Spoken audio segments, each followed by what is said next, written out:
السلام علیکم ویورز، میں ناز شاہ آپ کے ساتھ ہوں۔ آج میں آپ کے ساتھ شیئر کروں گی کہ کیسے ایک کالا ناگ رسول اللہ صلی اللہ علیہ وسلم کے پاس آیا اور اس نے آپ رسول اللہ صلی اللہ علیہ وسلم سے کیا کہا۔ خطیب نے جابر بن عبداللہ سے روایت کیا ہے کہ ایک دفعہ ہم نبی کریم صلی اللہ علیہ وسلم کے ساتھ سفر کر رہے تھے۔ آرام کی غرض سے رسول اللہ صلی اللہ علیہ وسلم ایک کھجور کے درخت کے سائے میں بیٹھے تھے کہ اچانک ایک کالا ناگ رسول اللہ صلی اللہ علیہ وسلم کے پاس درخت سے نیچے اتر کے آیا۔ ہم اس کو دیکھ کر بہت زیادہ خوفزدہ ہو گئے کہ نہ جانے اب کیا ہونے والا ہے، اور وہ رسول اللہ صلی اللہ علیہ وسلم کے پاس چلا گیا اور اس ناگ نے اپنا منہ رسول اللہ صلی اللہ علیہ وسلم کے کان کے سوراخ میں لے گیا۔ صحابہ کہتے ہیں کہ ہم بہت زیادہ ڈر گئے کہ وہ رسول اللہ صلی اللہ علیہ وسلم کو کوئی نقصان نہ پہنچا دے، لیکن تھوڑی دیر کے بعد رسول اللہ صلی اللہ علیہ وسلم نے اس سانپ کے کان میں کے پاس اپنا منہ لے جا کر کچھ ارشاد فرمایا۔ اس کے بعد رسول اللہ صلی اللہ علیہ وسلم کی بات سننے کے بعد وہ سانپ گویا ایسے غائب ہو گیا کہ جیسے اسے زمین نے نگل گئی ہو، اور وہ نظر ہی نہ آیا کہ وہ کدھر چلا گیا۔ ہم نے رسول اللہ صلی اللہ علیہ وسلم سے عرض کیا کہ یا رسول اللہ صلی اللہ علیہ وسلم نے سانپ کا منہ اپنے کانوں تک کیسے پہنچنے دیا؟ ہم سب تو بہت زیادہ خوفزدہ ہو رہے تھے اور ہمیں بہت ڈر لگ رہا تھا کہ وہ آپ کو کوئی نقصان نہ پہنچا دے۔ تو رسول اللہ صلی اللہ علیہ وسلم نے فرمایا کہ وہ جانور ناگ جو میرے کان کے پاس آیا تھا، دراصل میں وہ ایک جن تھا، اور وہ قرآن کی فلاں سورت کی چند آیتیں بھول گیا تھا۔ انہی آیتوں کی تصدیق کرنے کے لیے جنہوں نے اسے میرے پاس بھیجا تھا، اور وہ مجھ سے قرآن کی اصلاح کے لیے آیا تھا۔ تم لوگ موجود تھے، اس لیے وہ بھیس بدل کر سانپ کی صورت میں آیا، تاکہ اگر وہ اپنی اصلی حالت میں آتا تو تم اس سے بھی زیادہ خوفزدہ ہو جاتے۔ اس لیے پہلے ناگ نے بھیس بدلا اور وہ جن سے سانپ کی صورت میں اپنی شکل بدل کر آیتیں پوچھ گچھ کر کے چلا گیا۔ جابر کہتے ہیں کہ اس کے بعد رسول اللہ صلی اللہ علیہ وآلہ وسلم وہاں سے روانہ ہوئے، اور ہم بھی آپ کے ساتھ تھے، اور ہم سب ایک گاؤں پہنچے۔ وہاں کے آدمی نے رسول اللہ کی آمد کی خبر پا کر بتایا۔ جب آپ رسول اللہ صلی اللہ علیہ وسلم وہاں پہنچے تو انہوں نے عرض کیا کہ یا رسول اللہ، اس گاؤں کی ایک نوجوان عورت پر ایک جن عاشق ہو گیا ہے، اور اس جن نے اسے اتنا پریشان کر رکھا ہے کہ نہ وہ کھا سکتی ہے، نہ پیتی ہے، نہ جیتی ہے، نہ مرتی ہے، اور اس کی حالت بہت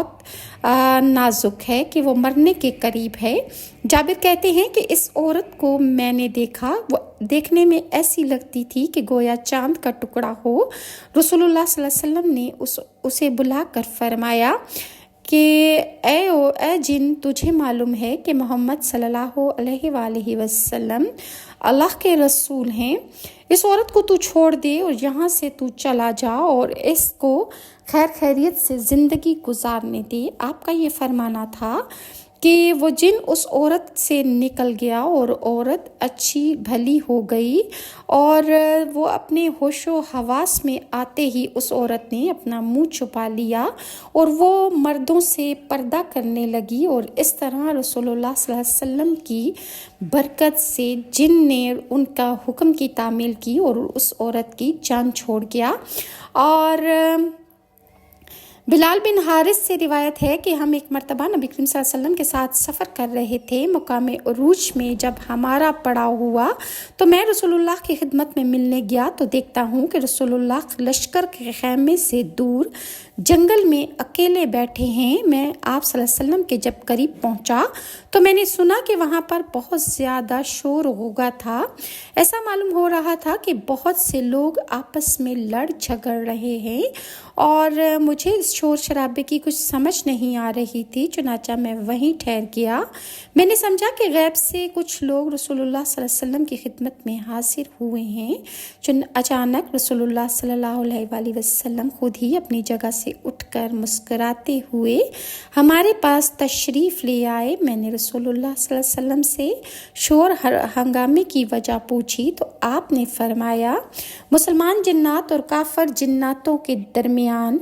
جائے قیام کے بارے میں جھگڑا ہو رہا تھا، اور میں نے فیصلہ کر دیا کہ مسلمان جنات جنت حبش میں اور کافر جنات غور میں قیام کریں گے اور ایک دوسرے سے نہ ملیں گے۔ اس واقعے کے راوی کثیر بن عبداللہ کا بیان ہے کہ اس کے بعد ہمارا تجربے میں بات آئی کہ حبش میں اگر کسی پر کوئی جن کا اثر ہو جاتا تو اسے شفا مل جایا کرتی تھی، لیکن غور کے علاقے میں اگر کسی پر جن عاشق ہو جاتے یا اس پر جنات کا آسیب ہو جاتا تو وہ لوگ ہلاک ہو جاتے تھے، کیونکہ کافر جن جو تھے وہ کسی قرآنی آیت کو یا کسی دم درود کو نہیں مانتے۔ اس وجہ سے وہ جن کے اندر سما جاتے یا جن کے اوپر ان کا سایہ ہو جاتا، ان کو وہ جنات مار کر ہی سانس لیا کرتے تھے اور ان کی جان آسانی سے نہیں بخشتے تھے۔ اسی طرح رسول اللہ صلی اللہ علیہ وآلہ وسلم نے کفار پر جب کنکریاں ماری، یعنی مٹھی بھر مٹی جب کفار کو ماری تو ان کا کیا حال ہوا، میں آپ کے ساتھ شیئر کرتی ہوں کہ ابن عباس سے روایت ہے کہ نبی کریم صلی اللہ علیہ وسلم نے جنگ بدر میں اللہ تعالیٰ سے دعا فرمائی کہ اے اللہ، اگر مسلمانوں کی یہ مٹھی بھر جماعت آج کے دن ہلاک ہو گئی تو پھر دنیا میں کبھی بھی تیری عبادت کرنے والا، تیرا نام لیوا کوئی نہیں رہے گا۔ اس دعا کے بعد حضرت جبرائیل علیہ السلام رسول اللہ صلی اللہ علیہ وآلہ وسلم کے پاس تشریف لائے اور انہوں نے کہا کہ اے رسول اللہ، یا رسول اللہ، مٹھی بھر مٹی یا کنکریاں لے کر آپ کافروں کو مار دیجئے۔ چنانچہ رسول اللہ صلی اللہ علیہ وسلم نے ایسا ہی کیا، جس کا نتیجہ یہ ہوا کہ اس مٹھی بھر کنکریوں اور مٹی سے تمام کافروں کی آنکھیں اور نتنے بھر گئے۔ وہ سب شکست کھا کر بھاگے، انہیں دکھائی کچھ نہیں دے رہا تھا اور ان کی حالات خراب ہو چکے تھے۔ رسول اللہ صلی اللہ علیہ وسلم کے حکم سے صحابہ نے کفار پر سخت حملہ کیا، اور یعنی کفار کے بہت سارے سردار جو تھے وہ اس جنگ میں مارے گئے اور بہت سے لوگ قیدی ہوئے، اور کافروں کا جو باقی لشکر تھا وہ بھاگ نکلا۔ رسول اللہ کی کنکریاں جو انہوں نے ان کی طرف پھینکی تھی، اس کا اثر یہ ہوا کہ ان کو کچھ سمجھ نہیں آ رہی تھی، وہ اپنے ہوش و حواس کھو چکے تھے، ان کی آنکھیں کام نہیں کر رہی تھی اور ان کے لشکر میں بھگدڑ مچ چکی تھی۔ اور چنانچہ اس آیت کو، واقعے کو بیان کرنے کے لیے یہ آیت نازل ہوئی کہ تم نے نہیں، اللہ نے ان کافروں کو قتل کیا، اور تم نے مٹی اور کنکریاں نہیں ماری بلکہ اللہ تعالیٰ نے ان کو مارا ہے۔ مسلم میں حضرت عباس سے روایت ہے کہ یہی معجزہ غزوہ حنین میں بھی ظاہر ہوا کہ جب بہت زیادہ شدید لڑائی ہوئی تو رسول اللہ صلی اللہ علیہ وسلم نے کنکریاں لے کر کافروں کی جانب پھینکی۔ کنکریاں پھینکتے ہی کفار ٹھنڈے پڑ گئے اور ان پر شکست کے آثار نمودار ہونے لگے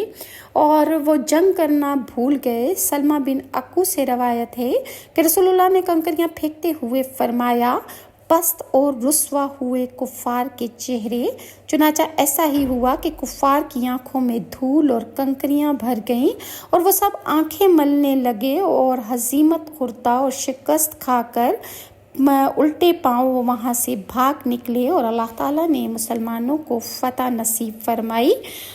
رزین نے روایت کی ہے کہ حضرت عمر کے سامنے ایک دن حضرت بکر صدیق کا ذکر چھڑ گیا۔ حضرت عمر نے رو کر کہا کہ کاش میری زندگی کے سارے اعمال ابو بکر کے ایک دن اور ایک رات کے عمل کے برابر ہو جائیں۔ رات سے ابو بکر کی وہ رات مراد ہے جس رات ہجرت کر کے راستے میں ایک غار میں رات بسر کی، اور آپ کے ساتھ رسول اللہ صلی اللہ علیہ وسلم بھی تھے۔ رسول اللہ اور حضرت بکر صدیق جب اس غار کے پاس پہنچے تو ابو بکر نے رسول اللہ سے کہا کہ آپ غار کے باہر رہیں، میں اندر جا کر صاف کرتا ہوں تاکہ جو کچھ غار میں تکلیف دینے والی چیز ہو اس کے صدمے سے آپ محفوظ رہے، اور جو صدمہ یا تکلیف پہنچے تو مجھ کو پہنچے۔ آپ صلی اللہ علیہ وسلم ہر قسم کے گزن سے محفوظ رہیں۔ چنانچہ ابو بکر غار میں اتر گئے اور جھاڑ دی، تمام سوراخوں کو اپنے تہبند پھاڑ کر بند کر دیا، آخر میں 2 سوراخ رہ گئے تھے۔ ان دونوں سوراخوں کو آپ نے اپنے پیروں کے انگوٹھوں سے بند کر دیا اور رسول اللہ کو غار میں بلایا۔ آپ غار میں داخل ہوئے اور ابو بکر کے زانوں پر سو گئے۔ اچانک ایک سوراخ سے سانپ نے حضرت بکر صدیق کے پاؤں پر کاٹ لیا۔ اس کے باوجود اس ڈر سے کہ میری حرکت سے رسول اللہ صلی اللہ علیہ وسلم کی نیند میں خلل نہ پڑے بالکل نہ ہلے، لیکن زہر کی تکلیف اتنی زیادہ تھی کہ حضرت بکر صدیق کی آنکھوں سے آنسو جاری ہو گئے۔ ابو بکر کے آنسو رسول اللہ صلی اللہ علیہ وسلم کے چہرہ مبارک پر جب ٹپکے تو رسول اللہ صلی اللہ علیہ وآلہ وسلم جاگ گئے۔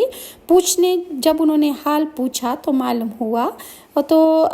رسول اللہ صلی اللہ علیہ وسلم نے اپنا لعاب مبارک ابو بکر صدیق کے زخم پر لگا دیا، جس سے سانپ کا زہر کا فوراً اثر ختم ہو گیا، لیکن ابو بکر کی موت سے پہلے زہر بھی ظاہر ہوا اور اسی زہر کے اثر سے ابو بکر کی وفات ہوئی۔ اور دن سے مراد وہ دن ہے جس دن رسول اللہ کا انتقال ہوا تھا اور عرب کے لوگ اسلام سے پھر گئے تھے اور زکوٰۃ دینے سے انکار کر دیا تھا۔ اس دن ابو بکر صدیق نے کہا تھا کہ اگر اونٹ باندھنے کی رسی جو رسول اللہ کے زمانے میں دیتے تھے، آج اسی رسی کو بھی دینے سے اگر کسی نے انکار کیا تو میں اس سے جہاد کروں گا۔ عمر کہتے ہیں کہ میں نے عرض کیا کہ اے رسول اللہ کے جانشین، ذرا نرمی کیجیے۔ ابو بکر نے جواب دیا کہ تم جاہلیت میں اتنے سخت مزاج تھے لیکن اسلام میں نرم ہو گئے ہو، وحی کا اترنا بند ہو گیا اور دین مکمل ہو چکا ہے، کیا میرے جیتے جی دین کی کمی پیدا کی جائے گی؟ اس واقعے میں سانپ کے زہر سے شفا پانا رسول اللہ کا معجزہ ہے، مگر آخری زندگی میں زہر کے ظاہر ہونے میں یہ مصلحت خداوندی تھی کہ ابو بکر کو شہادت کا مرتبہ نصیب ہو جائے۔ یہی وجہ ہے کہ رسول اللہ کی وفات بھی اسی زہر کے اثر سے ہوئی تھی جو خیبر میں رسول اللہ صلی اللہ علیہ وآلہ وسلم کو دیا گیا تھا۔ معاویہ بن حکم سے روایت کی ہے کہ نبی کریم صلی اللہ علیہ وسلم کے ہمراہ غزوہ خندق میں شریک تھے۔ میرے بھائی علی بن حکم نے اپنا گھوڑا خندق میں اتارا، خندق کی دیوار سے ٹکرا کر میرا پاؤں سخت زخمی ہو گیا۔ جب میرے بھائی رسول اللہ کی خدمت میں حاضر ہوئے تو ابھی گھوڑے پر سوار ہی تھے کہ رسول اللہ نے ان کے زخمی پیر پر ہاتھ پھیر کر بسم اللہ کہا، فوراً وہ چوٹ جو ان کے پاؤں پر لگی تھی وہ ٹھیک ہو گئی اور ان کی تکلیف ایسے ہو گئی جیسے انہیں کبھی کوئی تکلیف تھی ہی نہیں، اور وہ بالکل بھلے چنگے ہو گئے۔ یہ رسول اللہ صلی اللہ علیہ وسلم کے ہاتھ پھیرنے کا معجزہ ہے۔ مزید رسول اللہ صلی اللہ علیہ وآلہ وسلم کے معجزات میں نیکسٹ ویڈیو میں آپ کے ساتھ شیئر کروں گی، اور اگر ویورز آپ کو میری یہ ویڈیوز اچھی لگتی ہیں تو کائنڈلی لائک اور سبسکرائب ضرور کیجیے۔ میرا آج کا آپ سے سوال ہے کہ وہ سانپ جو رسول اللہ صلی اللہ علیہ وسلم کے کان میں کوئی بات کہہ رہا تھا وہ کیا چیز تھی؟ ضرور کامنٹ سیکشن میں مجھے جواب دیجیے گا، اور نیکسٹ ویڈیو تک کے لیے ناز شاہ کو اجازت دیجیے۔ اللہ حافظ۔